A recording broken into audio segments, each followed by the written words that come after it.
Local प्रवाशांसाठी महत्त्वाची बातमी आहे। मध्य रेल्वेची वाहतूक विस्कळीत झाली आहे। टिटवाळा ते आंबिवली दरम्यान मालगाडीत तांत्रिक बिघाड झालेला आहे। तर मालगाडीत बिघाड झाल्यानं लोकल सेवा विस्कळीत झाली आहे। टिटवाळाकडून सीएसटी कडे जाणाऱ्या लोकल उशिराने धावतायत। लोकल 30 ते 40 मिनिटं उशिराने धावतायत। तर टिटवाळ्याकडून सीएसटी कडे जाणाऱ्या लोकल उशिराने धावतायत। मध्य रेल्वेची वाहतूक विस्कळीत झालेली आहे। टिटवाळा ते आंबिवली दरम्यान मालगाडीत बिघाड झालाय आणि त्यामुळेच मध्य रेल्वेची वाहतूक विस्कळीत झाली आहे।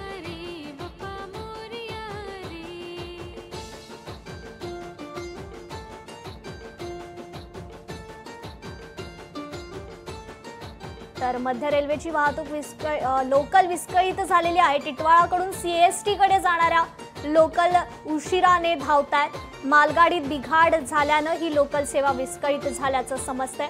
टिटवाळा ते आंबिवली दरम्यान मालगाडीत तांत्रिक बिघाड झाला। या संदर्भात आपण अधिक जाणून घेणार आहोत। आपल्या प्रतिनिधी भाग्यश्री आचार्य प्रधान आपल्याशी जोडल्या गेलेल्या आहेत।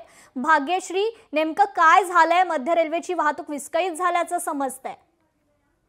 नक्कीच मध्य रेल्वेची वाहतूक पुन्हा एकदा विस्कळीत झालेली आहे। टिटवाळा ते आंबिवलीच्या दरम्यान मालगाडीमध्ये तांत्रिक बिघाड झाल्याची माहिती सध्या समोर येते आणि यामुळेच या सेवा विस्कळीत झालेल्या आहेत। खरं तर असं बघायला गेलं तर अनेकदा या रूटवर मालगाड्या यांच्यामध्ये तांत्रिक बिघाड होतो आणि ही जो सेवा आहे ही विस्कळीत होताना पाहायला मिळते।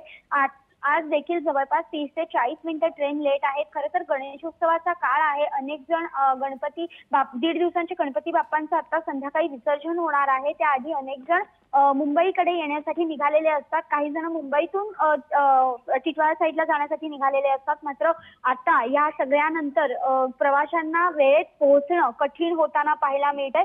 एकंदरीतच अद्यापपर्यंत ऑफिशियल कोणतीही माहिती रेल्वेकडनं आलेली नसली तरी 30 ते 40 मिनिटं सध्या ट्रेन लेट धावताना पाहायला मिळतात। त्यामुळे नेमकं किती वेळ अजून हा तांत्रिक बिघाड राहणार आहे याची माहिती लवकरच स्पष्ट होईल।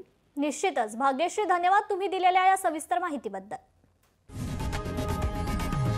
लोकशाही मराठी ऐका, पहा, जागरूक रहा।